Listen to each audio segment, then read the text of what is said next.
My childhood friends excluded my wife for years, and I finally cut them off. You mess with my wife, you're out.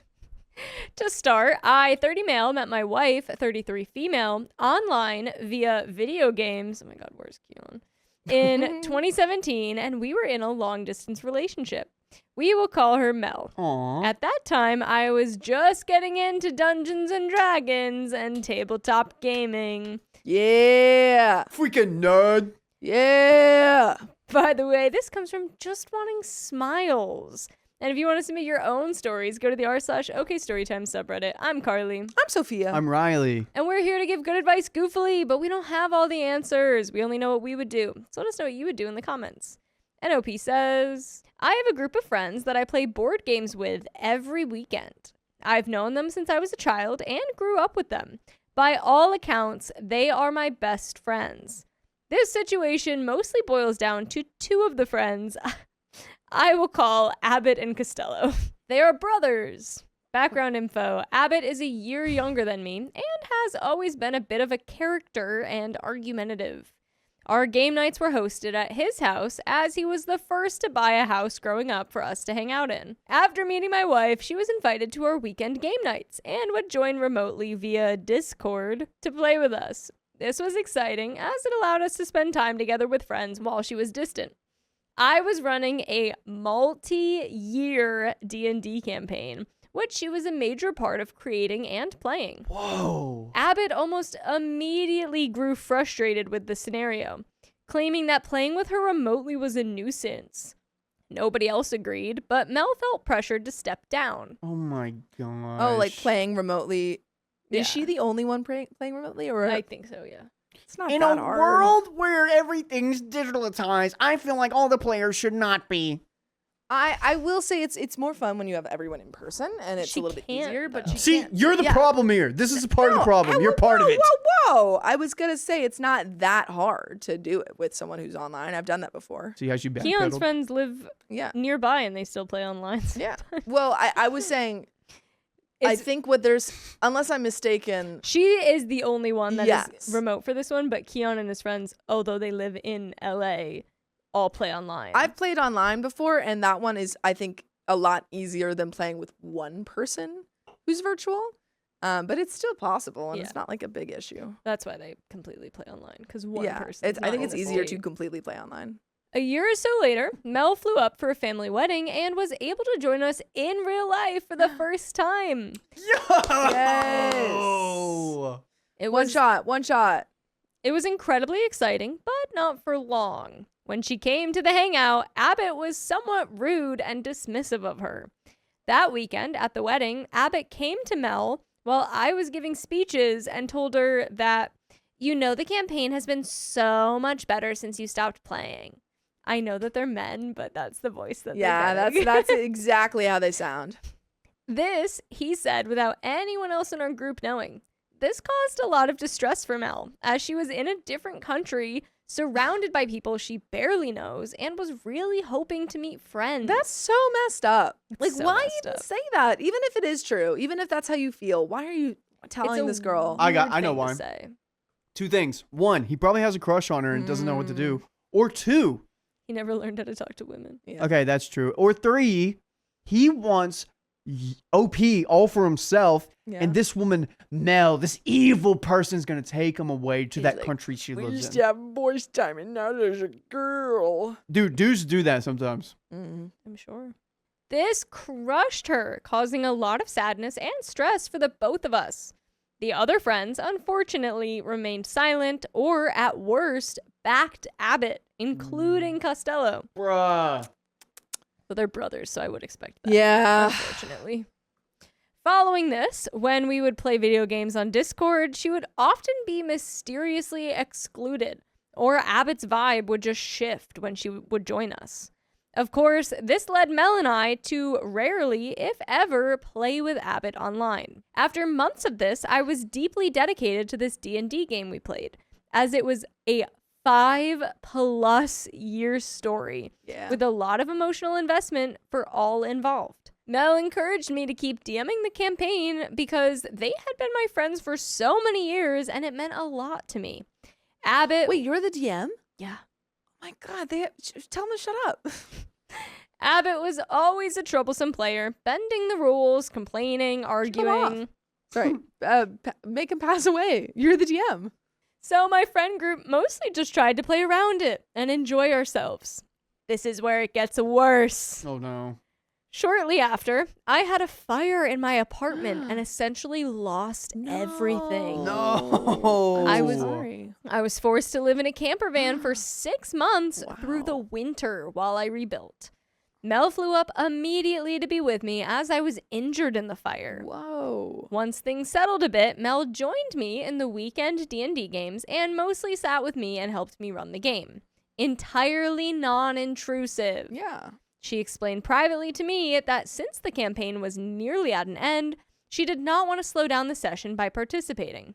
But I wanted her there with me because we rarely got to see each other in person like this. After a couple weeks, Abbott sends me a message that he no longer wants Mel to come to the game nights, that he only wants men there. There it is. Yeah, that's not. Honestly, I would I would be genuinely considering whether or not I wanted to continue the game with people like this. Because Yeah, I'd be like, dude, we're 30. D&D has a huge culture of misogyny, especially for like long-time male players. Huge. You know, we've Yeah. read stories where women come in and are Immediately, characters, bye-bye. yeah. Characters are like put in just bad situations. Just various different ways in which they are, which are all not okay. So there is a huge culture of that, and I think OP, as the DM, it is your responsibility to say that that's unacceptable. Yeah. Yeah. I argued immediately, saying that's absurd. He cannot just exclude someone based on their gender. He got angry with me and claimed everyone else agrees. I then messaged all the other friends, and they all claimed to have no idea about Abbott doing this, other than Costello, who was really vague. He's like, maybe, I don't know. And Abbott's there like, you say yes right now. Yeah. He calls him up. He's on FaceTime, and he's like, I never, well, he's, okay, I didn't hear that. Or I did hear that, yes. Yes. This completely blindsided us, and justifiably. Mel was furious with Abbott. She called him sexist and immature, and was devastated to be treated so badly. Yeah. I was heartbroken that a friend would treat Mel like this. Keep in mind, Abbott is married to a woman he also excluded from our campaign, which Mel also called him out for. Yeah, he's been. Abbott then went to everyone individually and complained about how Mel called him sexist and mean, claiming he was the victim and she was pestering him. She called me Because I said that I hate women. I don't want them in our D&D. And she called me That's that. why. Can you believe her? So at this point, I was desperately trying to figure out the next steps while recovering and rebuilding my home. I took a break from it all to rebuild my life as it literally burned down. Months later, I hesitantly returned to game nights, but spoke privately with Abbott about how wrong he was and that he should apologize. He agreed to apologize, so we tried to move past it and continue. At this point, Mel had already returned home as she could not stay for long. It came out shortly after that his apology was less than ideal.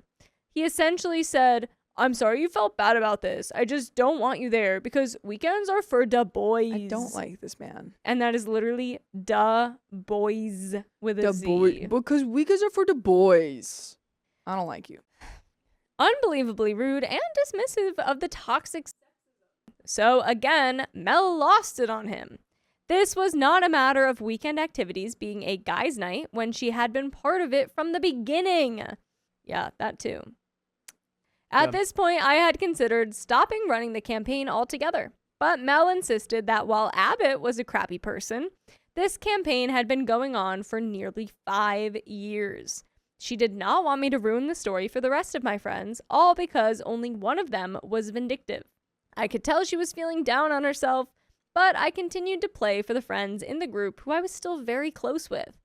If it wasn't obvious already, Mel and I suffer from a lack of self-worth and are chronic people pleasers. CPP. No. CPP. I got the CPP. No. From there, my contact with him was minimal, all while Abbott and Costello gossiped to literally everyone about myself and Mel. Literally kick them out of the D&D group. Come out. Unalive their characters. Ready for this one? Yeah. Calling us, Oh, wow. yes, really, and mean while being nice to my face.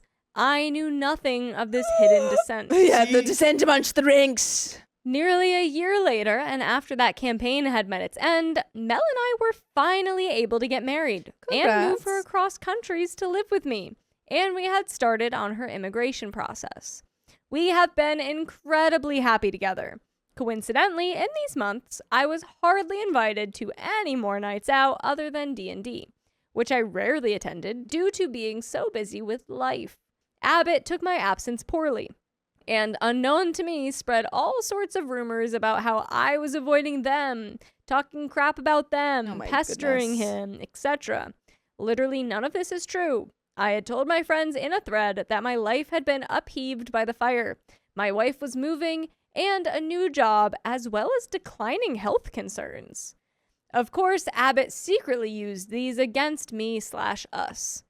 Here is where it finally escalated. What? What was It all gets this? worse. It gets worse. Gets worse. This was just a lead up. At the beginning of this year, Costello got engaged and sent out his RSVPs. Mine was only for myself, no +1. Yeah, immediately rejecting that invite. No, thank you. That's wild. Of course, this was suspicious as heck, so I called Costello and asked why Mel wasn't invited. He said, "Oh, sorry, it's a really small venue and our seats were limited. Nobody's partners were invited unless they're in the wedding party." Honestly, totally fair. I understand that. I get that for girlfriends. Liar. I get that Yeah. for any unmarried folk. Mel is his Wife? wife. Wife? I also think he's lying. I think he's lying too. Yeah, I'm not going. Mm-mm. Yeah. Mel believed there was more to it than that. She was, after all, my spouse before the wedding invitation was sent out. She was my wife, no longer just my +1. I chose to give Costello the benefit of the doubt. He had been my friend for more than 20 years. Despite all the hurt, I still wanted to see the best in people. Anyway, the week of the wedding comes up, and another friend from the group, who we'll call Giovanni, asked if Mel was coming to the wedding. This gave me immediate pause, and I told him that she wasn't invited. Giovanni went silent and was confused. His partner was invited months ago, neither of whom were in the wedding party. Incredibly upset, I called other friends, each who confirmed their partners were invited. And the wedding was not a small venue, but substantially large, with hundreds in attendance.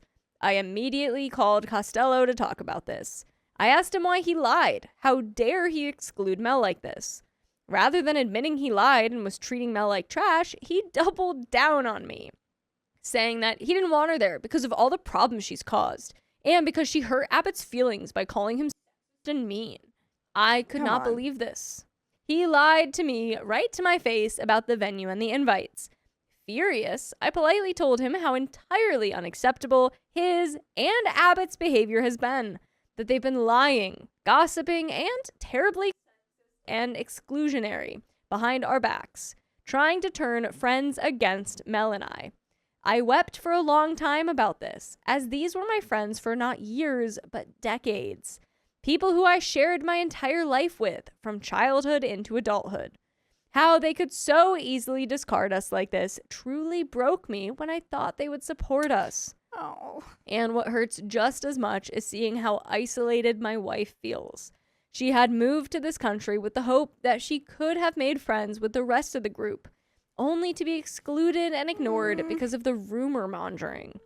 She hardly leaves the house and has almost no one here that she talks to. Dang. This insult was the final nail in the coffin for us. I informed Costello that if he would so easily disrespect my wife like this, that I would not attend the wedding. My wife and I are a team, I said. If you cannot respect her enough to even consider her a person, then you do not respect me. If she is not welcome, then neither am I. And I declined going to the wedding. Following this, both Abbott and Costello absolutely lost it on me. He called me mean, disingenuous, a liar, etc. He said that Mel needed to apologize to him for the things she said. I don't think she said anything. She said that he was mean and Yeah, that's what he's mad about. yeah, The truth. and the truth. Maybe you shouldn't have been mean. I told him he is absolutely out of his mind and that I pray he has the self-reflection to realize how wrong he is. But I hope you guys realize how many more episodes there are that you guys need to listen to right now. Go to Spotify, Apple Podcasts, iHeartRadio, search up OK Storytime. There's a lot of them. This is wow. ridiculous. Ridiculous. Yeah, at that point, it's just like cut off these friends. Yeah, Truly. we should have cut him off sooner. Yeah, They're crazy. they're crazy. They're crazy. He doubled down, and Costello doubled down, and demanded an apology for our actions. Truly unbelievable. And then the two formed a private group with all the friends but me, and are doing everything they can to make us the villains. It's been a month since this, and none of them have responded to any of my contact attempts. Not one. My biggest regret is not drawing the line sooner.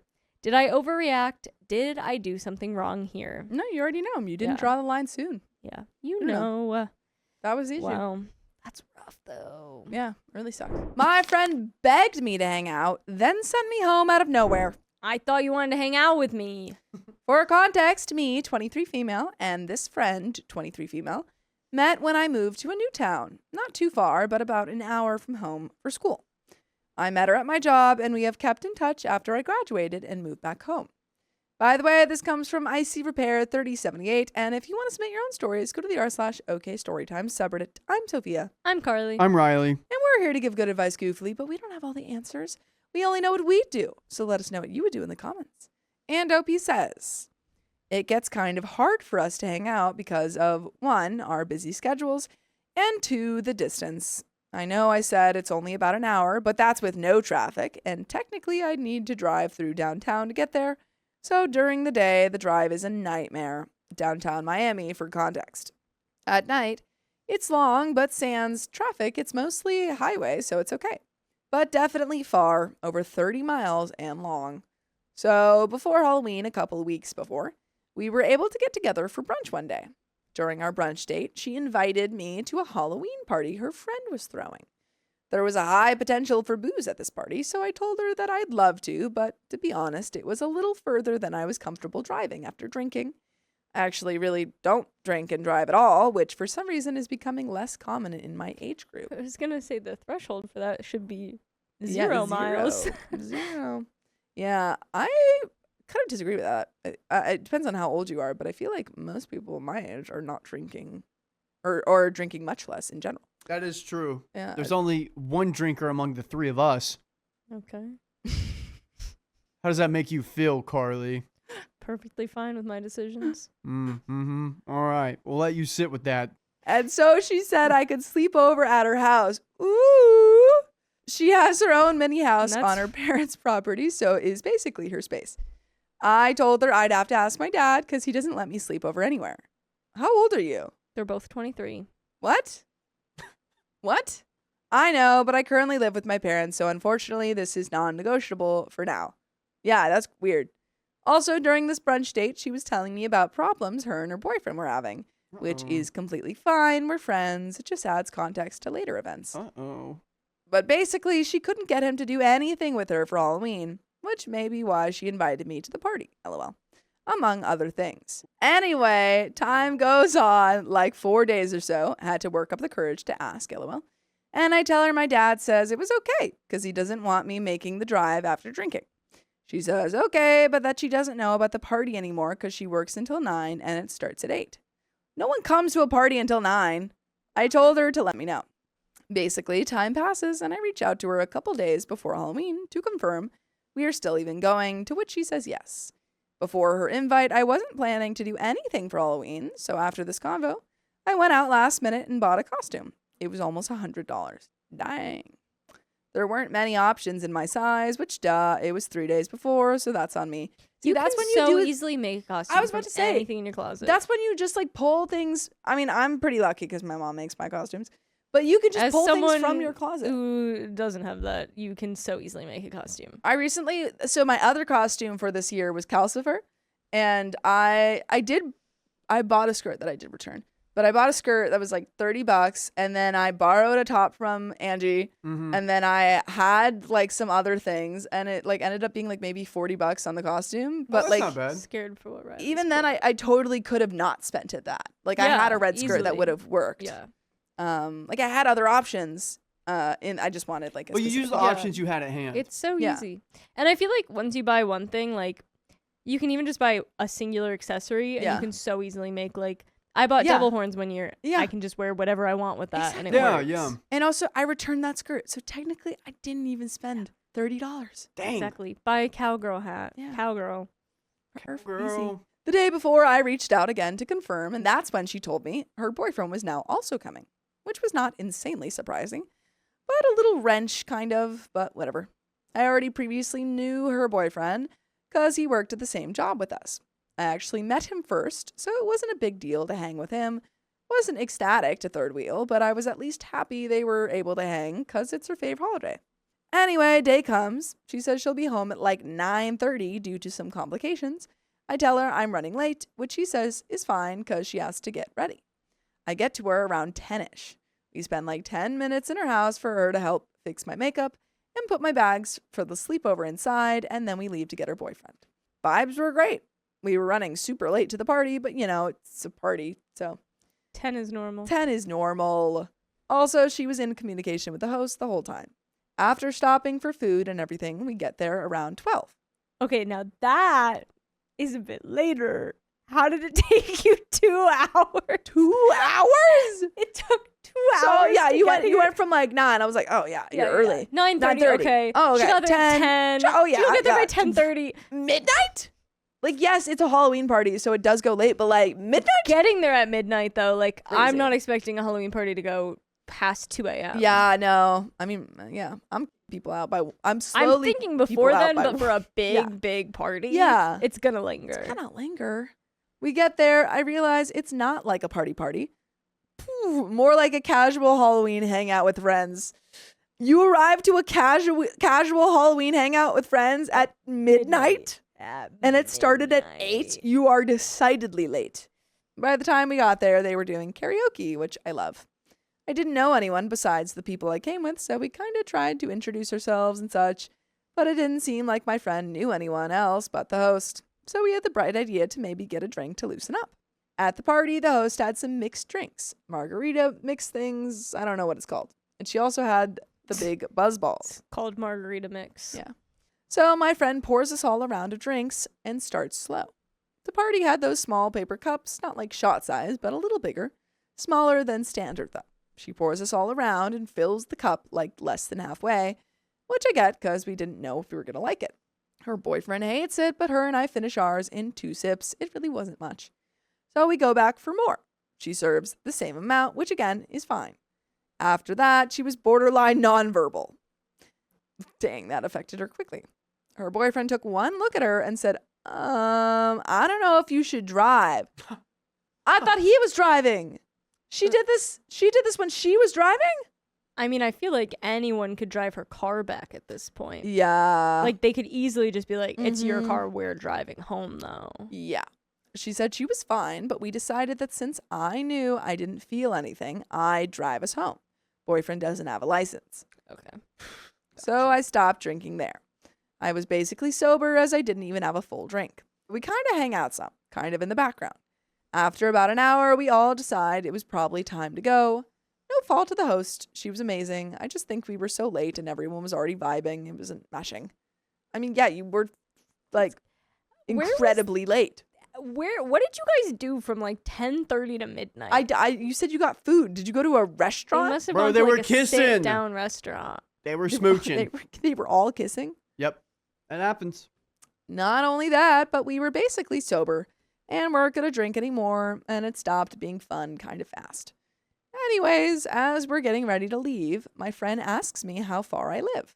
She already knows, but I already can tell why she's asking. I tell her 50 minutes, no traffic. She says, OMG, 50 minutes, that's such a long drive.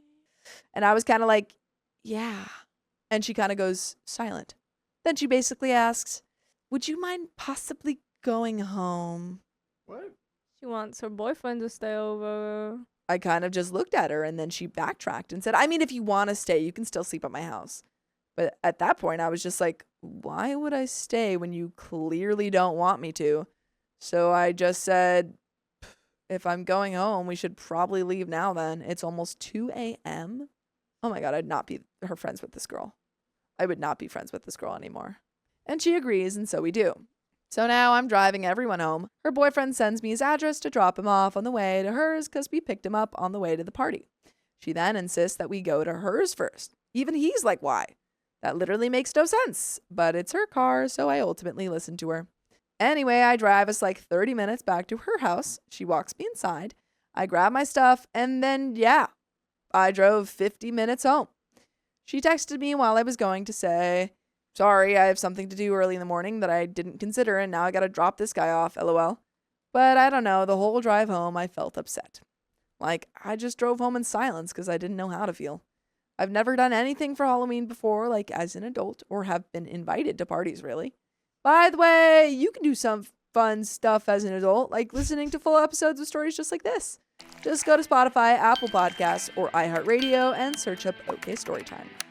She just seems like a weird vibe to be around in general. Yeah, like she is late and is like, oh, can you come because my boyfriend can't come? Oh, now my boyfriend can come. Oh, you can stay over. Actually, no, you can't stay over. Make up your mind. Yeah, just a weird person. Yeah. Nah, that's weird. I don't know, but I feel weird about the whole thing. Feels like she wanted me to leave to hang out with her boyfriend. But I don't know, I feel like it's not cool to ask your friend to drive an hour home at 2 a.m. when you previously stated they could stay. It's not cool. It's not cool at all. Especially because of the stuff with my dad. I think this may have ruined my credibility with him because I ended up driving home anyway. It was so disappointing. She's also extremely nice and usually very kind. I just don't really know how to address this because she's very sensitive. And I don't want to be mean or trigger her anxiety. I don't care about her anxiety. And you wouldn't be mean because she was incredibly rude, disrespectful. And also, it is so unsafe to send you home at 2 a.m. on Halloween. I don't even know if I'm overreacting in the first place. You're not. I know this is long. I was trying to give as many details, but I appreciate any input. Comment. She was wasted. Said some dumb crap. You doing way too much here, man. No. No comment. No. Stop it. I don't like that commenter. Stupid. OP says she wasn't even that wasted. I think it would even be a stretch to say she was wasted. Do I think she was vibed out? Yeah. She probably had a long day. But I wouldn't say wasted. Definitely not wasted enough to say something she didn't know she was saying. I'd say maybe lightly tipsy. The comment says, okay, so lightly tipsy wanted to get with her boyfriend and said that crap. So what? So you hate still this don't commenter. send the person home At 2 a.m. after you said that they could stay. An hour drive. I do not like this comment. OP says, it's not about that. It's about sending your friend home in the middle of the night to drive an hour. Wasted, quote unquote. After I was just your ride home. She can hang out with boyfriend. Don't know why I have to drive an hour home at 3 a.m. though. Yeah, that pretty stupid comment. Yeah, like I'd be fine staying anywhere. Put me on the couch, have your time with your boyfriend. Literally. Who cares? Who freaking cares? I just don't want to drive home. Yeah, I do not like that commenter. Lame. Boo. Boo. But that's the end of that story. Yep.